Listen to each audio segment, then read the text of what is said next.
연휴. 그 30대 초반에 아미고님이 와서 이제 저를 처음에 어떻게 만났는지에 대해서 얘기를 해주는데, 그 현장을 제가 녹음을 못했는데 미래강연 큐에서 저를 처음 봤고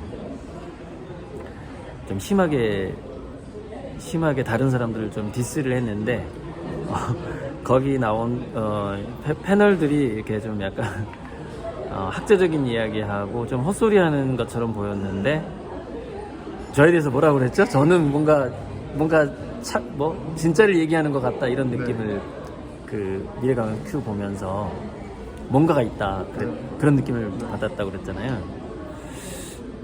그러니까 거기에 대해서 대답을 하자면 저도 제가 강의할 때 강의 아니 없잖아요. 그래서 미래강연 큐 찍을 때 이렇게 카메라가 돌아갈 때 내가 무슨 얘기를 해야 되겠다고 준비해서 들어가진 않아요. 근데 이제 계속 생각을 하는 거죠. 떠오르는 거죠. 그래서 불놀이가 될 것이냐 불꽃놀이가 될 것이냐, 그 멘트도 거기서 나왔고,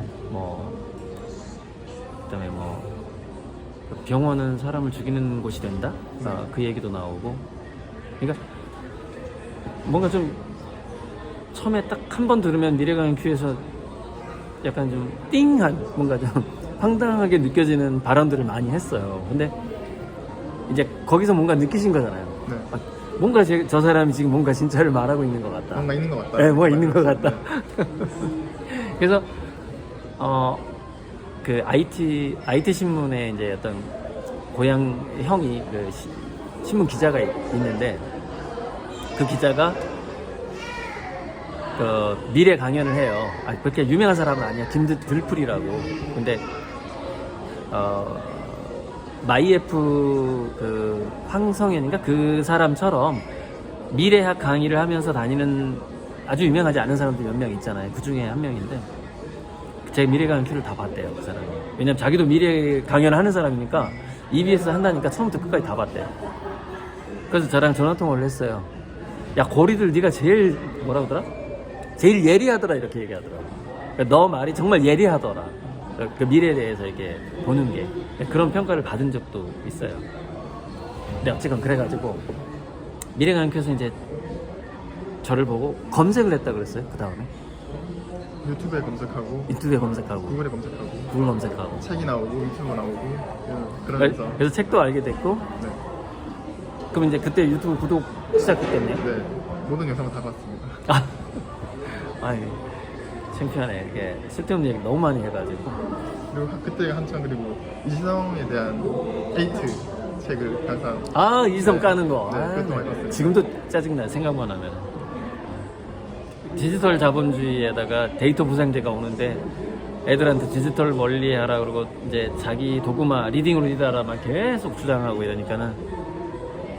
그러니까 저도 한때는 그런 한 적이 있었죠. 근데 우리가 그러니까 뭐 리더가 되려면 자기가 계속 자기 개발을 해야 되잖아요. 그래갖고 내가 몇 년 전에 한 얘기가 내가 잘못된 얘기였다라고 사실 자기 고백도 할 수 있어야 되거든요. 그때 내가 덜 배웠다, 또는 그때 오해했다.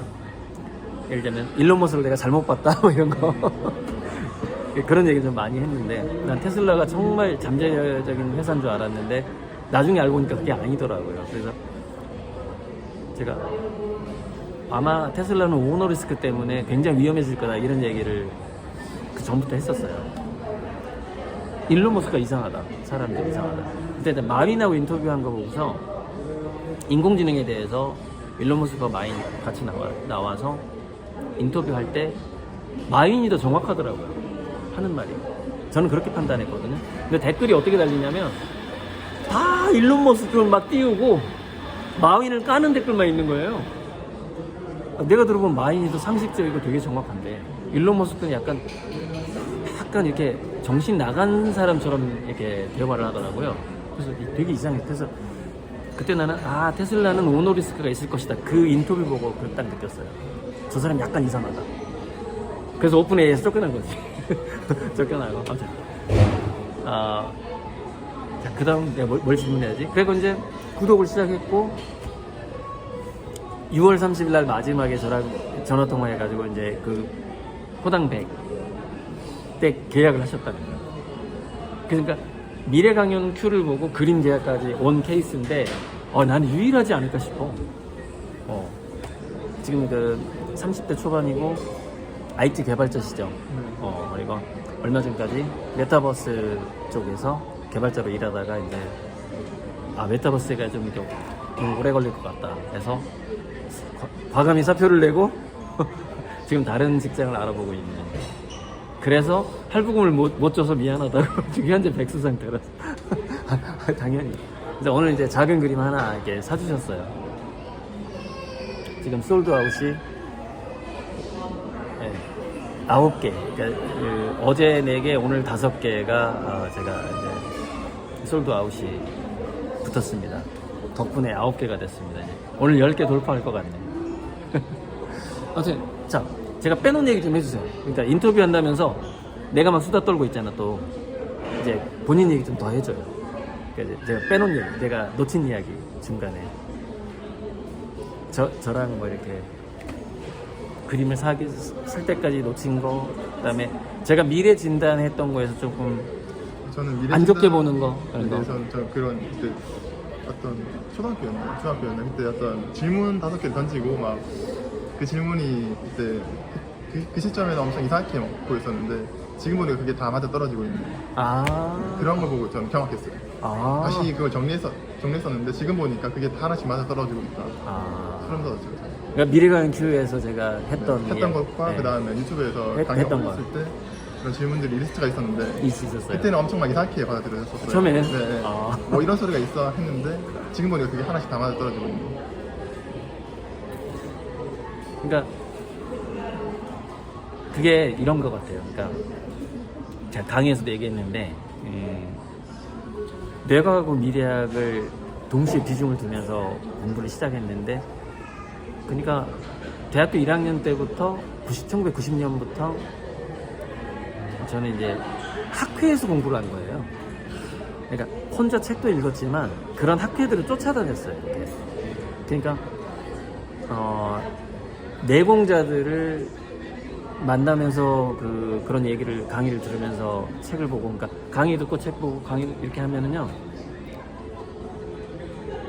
뭐랄까, 그렇게 아주 내공이 강한 사람의 1시간 강의가 책 3,000권을 읽은 효과가 있대요.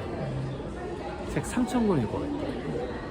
왜냐면 내가 독서를 하면서 시행착오를 할 거를 그 사람이 다 잡아주는 거예요. 그 강의에서 그 깨달음이 와가지고. 그래서 그 얘기를 듣고 역사가 됐든 뭐가 됐든 그 나이 지긋하신 분들 있잖아요. 한 55세에서 60 정도 되신 분들, 그 분야에서 그런 분들의 강의를 들은 거죠. 미래학도 마찬가지고. 물론 나중에는 유튜브로 듣기 시작했죠. 근데 90년대에는 유튜브 그런 게 없으니까 직접 이렇게 학회도 찾아가고 서울 시내도 가고, 이제 대학교 내에서만 공부하지 않았어요. 서울 시내에서 무슨 세미나 있으면 찾아가고, 대학생 때. 그게 30년이 넘은 거잖아요. 그래서 그런 이렇게 핵심을 딱 뽑아내는 거는요, 그 분야에서 사실 25년 이상 굴러먹어야 돼요. 한 분야에서 25년 이상 이렇게 잔뼈가 굵는다고 해야 되나? 그렇지 않으면 요점 정리를 못해요. 거기서 딱 픽하는 거 이게 잘 못하는데, 근데 제가 픽할 때는 다른 사람이 한 얘기도 픽할 수 있잖아요. 근데 속성이 예술가다 보니까 아무도 안 한 얘기로 표현하고 싶고 아무도 얘기 안 했던 거를 제시하고 싶은 거예요. 그래서 그렇게 했던 거예요. 그러니까 되게 처음에 낯설었을 거예요. 일부러 제가 그런 것만 골랐으니까. 근데요, 재밌게도 제가 골랐던 게요, 상당히 핵심적인 거야. 또 그렇게 느끼지 않았나요? 제가 그 질문을 했던 게 뭐냐면 좀 놓치기 쉬운 것들, 사람들이 좀 상식적으로 생각했을 때 놓치기 쉬운 것들을 질문으로 만들었다, 이렇게 자평을 해요. 맞나요? 네. 근데 그게 다 맞아떨어지려면 앞으로 한 20년 걸릴걸요? 그죠? 지금 한 50% 정도? 과거에 이제 50% 정도는 진행되고 있는 상황이고 한 20년 지나면 막 거의 다 병원이 사람을 죽이는 곳이 될 것이다는요. 어디서 그게 나왔냐면 의료의 미래를 생각해 보면 이렇게 뭐 허리로 막을 거 가리로 막는다는 말이 있잖아요.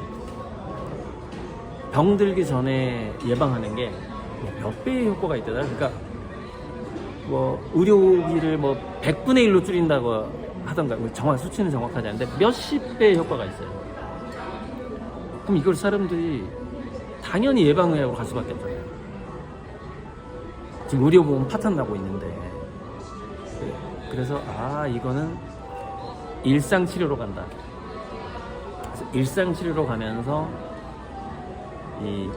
영국에서 있었던 조기체조를 나오면 1,000원씩 주는 그런 게 있거든요. 할머니 할아버지들이 밖에 나오기만 하면, 나와서 이거 따라하면은 그거 따라하는데 한 20분도 안 걸려요.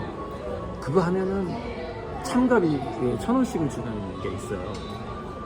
그걸 왜 하냐 했더니 그것 때문에 이 사람들이 안 아픈 거예요. 그래서 병원비가 훨씬 절약하는 거예요. 그러니까 한 100억 들 걸 한 10억에 끝내는 거예요. 또는 또 1억, 뭐 5억에 끝내는 거예요. 그러면은 미래에는 이 건강의 유지와 치료가 전부 다 이게 있는 컴퓨터로 가겠구나, 웨어러블로 가겠구나, 웨어러블로. 전부 다 진단해주고, 심장박동 같은 거, 신발 뭐 다 연결되고, 지팡이 뭐 안경 다 연결되고, 치료가 그렇게 일어나는 거죠. 그럼 그렇게 되면 모든 치료가 예방의학으로 가면 병원은 어떻게 되지? 장례식장만 남겠네. 그 생각이 든 거죠. 그래서 딱 화두를 던진 거예요. 병원은 사람을 죽이는 곳이 될 것이다. 이렇게 딱 화두를 던진 거예요. 죽인다기보다, 죽이는 곳은 이거 안락사. 안락사입니다. 무슨 얘기냐면 일상적으로 치료를 할 수 없는 사람들은 극단적으로 안락사가 필요한 사람으로 가버려요. 그런 상황으로 가버려요. 완전히 치료할 수 없는 병이라던가, 더 이상 그 회복 탄력성을 잃어버리는 정도의 노쇠했거나 거의 그런 상황인데, 또 법이 바뀔 거란 말이에요. 안락사가 허용될 거란 말이에요. 왜? 고령화를 이거 견딜 수가 없거든요. 뭐 언젠가 법으로 허용될 거란 말이에요. 그럼 사람들이 신청하기 시작할 거란 말이에요. 그럼 이제 병원에서 치료되는 사람보다 죽으러 가는 사람 더 많아지는 거죠. 그 순간이 올 것이라는 이제 딱 그려지는 거예요. 그래서 그 화두를 던질 거죠. 병원은 사람을 살리는 곳이 아니라 사람을 죽이는 곳이 될 것이다. 한 가지 더 있어요. 전염병. 병원에 가면 죽을 확률이 더 올라가 버리는 상황이 온다고요. 전염병. 그 코로나가 보여줬잖아요. 그것까지 생각했어요. 그래서 그 화두를 던진 거예요. 정말. 그러니까 나는 다 검증한 거야. 내 나름대로 머릿속에서 다 검증했어. 병원이 이렇게 되겠구나. 그래서 내가 딱 던진 거야. 그게 가장 쇼킹했던 거 같아요. 그리고 왜 뭐 보잘것없고 하찮은 것들이 더 귀해지는가? 네. 그것도 살짝 쇼킹한 거였는데, 그건 인공지능 로봇 때문에 이제 그렇게 돼버린 거예요. 인공지능 로봇이 굉장히 고도화되면은 인간들의 모든 활동은 장난이 될 것이라는 거죠. 그러니까 우리가 야 너 장난하냐 그러면 이 사람이 어설프게 하고 뭐 좀 잘 못하고 실수하고 하면 장난하냐 그러잖아요. 너 프로냐 아마추어냐 하면서 막 비꼬잖아요. 뭐 이 잘못하냐. 그때 프로의 영역이 인공지능 로봇으로 다 넘어가 버린단 말이죠. 넘어가 버리게 되면은 인간들은 무얼로 자기 자존감을 유지하면서 살 거냔 말이죠. 무얼로. 점점 더 장난인 거. 옛날에는 되게 어설펐던 것들이 장난인데, 어떻게 국가의 입장에서는 뭐냐면 사람들이 우울증에 안 빠지고 장난이라도 쳐주면 고마운 거야 이제. 그렇게 될 거라는 게 보이는 거예요. 그래서 뭐랄까, 과거에는 전혀 인간이 그런 행동을 하면 쓸데없는 짓 하지 마라, 뭐 돈 안 되는 일 하지 마. 뭐 이렇게 사람이 생산적으로 살아야지. 그렇게 막 나무랬잖아요, 사람들. 바로 그 행동들이 과거에 사람들을 막 쓸데없는 짓 하지 마, 비효율적인 거 하지 마, 비생산적인 거 하지 마. 상투적인 표현들 되게 많은데, 장난하냐, 뭐 그런 것들을 사람들이 이제 그런 것들만 하면서 살게 된다는 거죠. 근데 그런 것들이라도 해주면 이제 고마운 거야. 이렇게. 왜냐면 얼마나 많은 사람들이 직업을 잃고 자존감을 잃어버리고 우울증에 걸리고 병들 거냐 이 말이에요. 예, 이미 그러고 있고 이미 칼부림 나고 있잖아요. 정신병 막. 그래서 야, 이거 지금까지 하찮고 보잘것없는 일들 또는 행동들 이런 것들이 갈수록 귀해지겠구나. 사람들이 제발 그거라도 해줘. 이렇게 세상이 바뀌겠구나. 이렇게 된 거죠. 직업도 마찬가지예요. 그러니까 돈이 안 되는 일인데 초등학생 체험학습화 돼버리는 거예요. 모든 인간의 활동이 초등학생 체험학습화 돼버려요. 인공지능 로봇의 그 효율성을 따라갈 수가 없어. 그 뭐랄까 정확성, 효율성, 그다음에 완성도 못 따라가 인간이 이제. 그러면 어떻게 돼요? 다 체험학습화 돼요. 초등학생 체험학습. 점점 좀 그런 활동들이 귀해지게 되고 그런 활동을 리드해주는 사람들이 리더가 되는 거예요. 마치 개그맨이 정치인이 되는 거랑 약간 비슷한 상황이 되는 거죠. 레크레이션 뭐 그런 초등학생들 잘 이끌던 사람들이 더 수많은 사람들 이끌어야 가야만 하는 상황이 와버려요. 그런 상황들을 생각하고 그 말을 했던 거예요. 그러니까 제가 이렇게까지 다 설명하지는 않았는데 그거 말고도 또 여러 가지가 있는데 이제 꺼리 그러니까 쓸모없지만 인간들이 만질 수 있는 꺼리, 인간들이 그걸로 시간을 소모할 수 있는 꺼리, 지루하지 않게 해주는 것들, 이런 것들이 앞으로 계속 개발되고 계속 보급되고 그런 거를 이렇게 가르쳐주는 멘토들을 엄청나게 이렇게 유튜브도 마찬가지잖아요. 유튜브는 이제 바벨 전략에 하고 연결되어 있는데, 아니 누가 먹방만 했는데 몇 억을 벌 거라고 어떻게 생각을 했냔 말이야. 먹방만 하는데 얼마나 쓸데없는 짓이에요. 생각해봐요. 나 잘 먹고 막 먹는데 얼마나 쓸데없는 짓이냐고 막 혐오스럽잖아요. 나 매운 거 잘 먹어. 근데 그 사람이 몇 억을 벌 거라고 어떻게 생각해요? 그러니까 그 말들이 이제 이렇게 사실 한 5년 만에 실현된 거죠, 실은. 그때 유튜브 안 뜰 때였을 거야. 네, 먹방이 돈 안 벌었을 때, 그때 뭐 장난감 가지고 놀던 애가 돈 벌 때가 아니었어요. 그때 그 얘기를 하는 거예요. 쓸모없고 보잘것없는 것들이 더 귀해진다. 그것도 맞아떨어지는 거예요.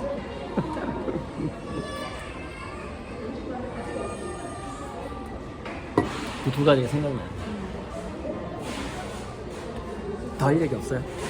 지금 또? 그래요. 에필로그.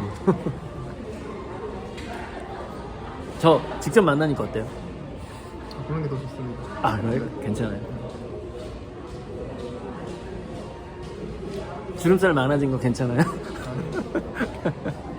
많이 늙었죠? 옛날보다. 미래강인표 때보다. 그동안 좀 신경 쓸 일들이 많아가지고 단련된 거죠. 네, 단련되고 성숙한 거고. 근데 지금부터 이제 운동도 더 할 거고요. 건강식, 뭐 비타민 뭐 이런 거 좀 영양제도 좀 체력 관리를 해야 또 우리 아미고님들의 수익을 이렇게 10,000배, 1,100만 배. 저는 10만 배, 100만 배를 생각하면서 1,000배만 배를 드리겠다고 한 거예요. 그러니까 제 나름대로는 1,000배만 배가 안전빵이었는데 그걸 듣는 사람들은 이제 그 허풍쟁이라고 듣는 거죠. 근데 제 머릿속에는 10만 배도 가능해 이렇게 하고 있는데 그림에 대해서 가능해 속으로 이렇게 하고 좀 줄여가지고 낮춰서 얘기한 거예요. 그래서 정말 그렇게 저는 될 거라고 봐요. 안전하게 1000배는 간다. 안전하게. 아마존 주식이 몇 배 간 거 알아요? 그러니까 완전히 초기부터 7,400배. 물론 시간이 오래 걸렸죠. 아마존 7,400배 올랐어요. 나도 깜짝 놀랐어. 와, 주식이 1000배를 넘었단 말이야. 물론 시간이 좀 걸렸지만 나 10,000배 충분히 할 수 있다, 이런 생각 들더라고요. 그 딱 통계가 딱 나오니까. 우리나라에서 판교에서 목장하시던 분이 부동산을 한 평에 20-30원에 샀거든요. 그래서 아파트 지을 때 가격이 올라서 팔았을 거 아니에요. 1550배 올랐어요. 부동산이. 그게 우리나라 부동산의 기록이래요. 샀던 가격에서 1550배. 그러니까 부동산이 사실 1000배가 거의 맥시멈이라고 보면 되고요. 주식의 맥시멈이 10,000배라고 보면 돼요. 세월은 30년 걸려. 그쵸, 30년 넘어. 근데 저는 10년 내에 그걸 하겠다는 거잖아요. 10년 내에 1000배만 배를 하겠다는 거기 때문에 훨씬 강력한 거예요. 그거보다. 될 겁니다. 파이팅.